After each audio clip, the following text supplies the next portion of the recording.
Hi, my name is Josh Day, and this is a video for the Building Block Quilt Along. Today I'm quilting circuit board in a building block. See, I already knocked out the large 1-inch scale circuit board, and now I'm moving into, this is a quarter-inch, quarter-inch. As you can see, where these quarter-inch circuit board fillers located on the block, it's pretty easy going, and what I like about it is I don't have to rotate as often as I was doing before.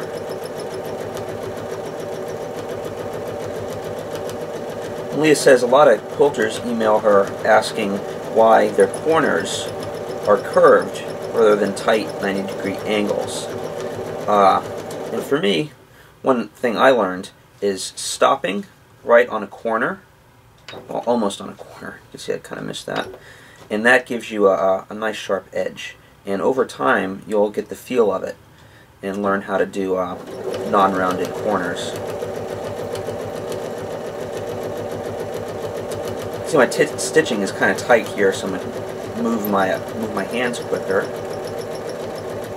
Hopefully the stitch quality won't suffer too bad, but we don't want tight stitches because that can lead to thread breaks.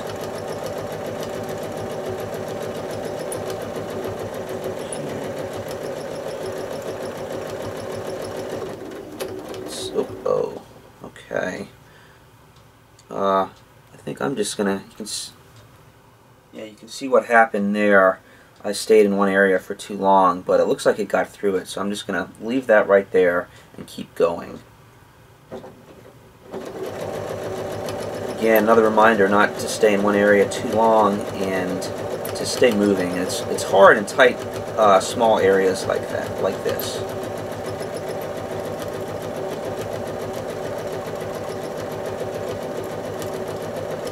And this is nothing. We're going to go down to 1/8 inch too a little later. This is just a nice round of practice for that. The important thing here is to find an angle, a direction you're comfortable with, and just stick with it.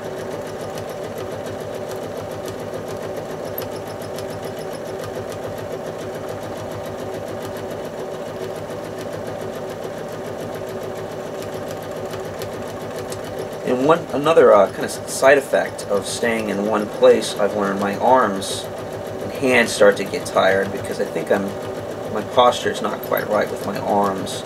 But when you're rotating around, you're moving so much, you don't really get that feeling. But we're almost done here. Okay. Shake my arm out a little bit. Okay, now we're moving on to 1/2 inch. And we're going to speed things up here because honestly, this is straight up easy mode.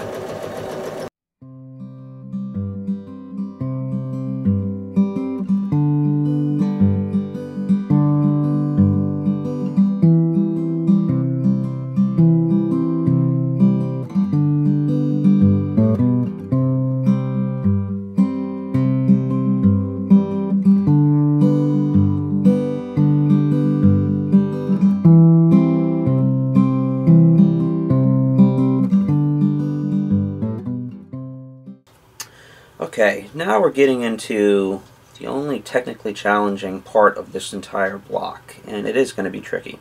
Now, before I begin, my goal here is to go quickly through it and move my hands a lot faster than I usually do.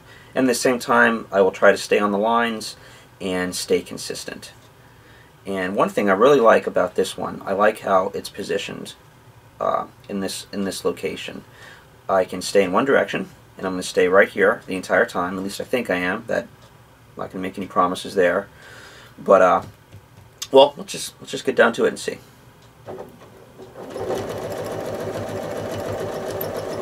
See, there we get the speed. Getting used to a speed here. I like the level of stitching. That's good. It can, well, be a little bit wider apart. Try letting up my foot a little bit on the... Okay. One thing to kind of difficult for me is to... There we go. Okay. To find the midway point.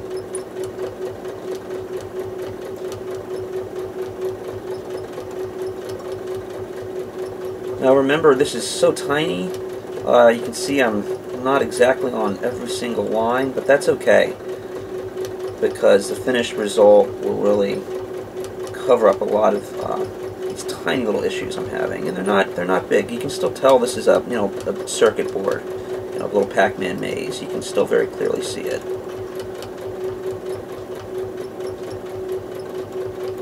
And you can see I really went off the line there, and that's okay.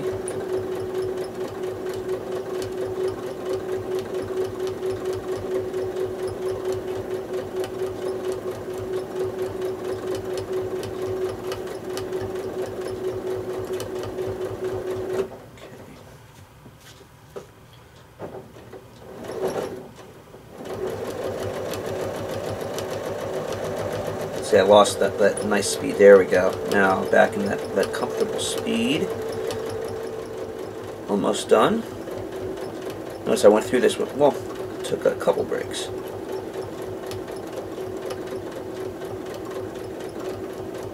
There we go. Speaking of, take another just to rest my eyes. That's another thing I noticed working on this small scale. Get an optical illusion effect, and it really helps to just kind of take your eyes away from the board for a few seconds or so, just to give them a rest.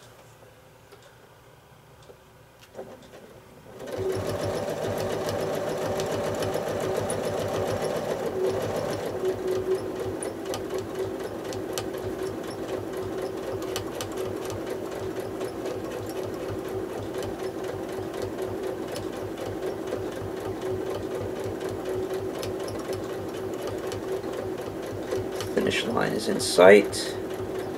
One last stretch. Try to stay exactly on the line here. Pretty good. Okay, I made a couple mistakes I'd like to talk about and focus on here. When I was outlining and ditching, for some reason the fabric jumped. I don't know what happened. This could happen to anyone, and I was just stitching along, everything was fine, and it jumped. And what I did, it was a pretty significant jump, about maybe a fifth of an inch. What I did, and the needle landed, and I stopped. I looked at it, and I stitched a little further, and it was okay. And you can see the back side of it there, and it's right on the edge of the block, so you're probably not even going to see it. So in the end, it didn't matter. And I had another issue, yes, right there. That was just staying in one location for too long. You can see the result, and that could have been bad. That could have caused a thread break, but we were lucky with that.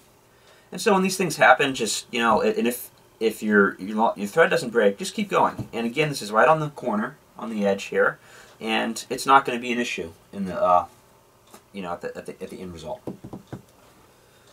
So that's it for this video. If you'd like to quilt on printed blocks like mine, definitely check out the Building Blocks cheater cloth fabric available at spoonflower.com.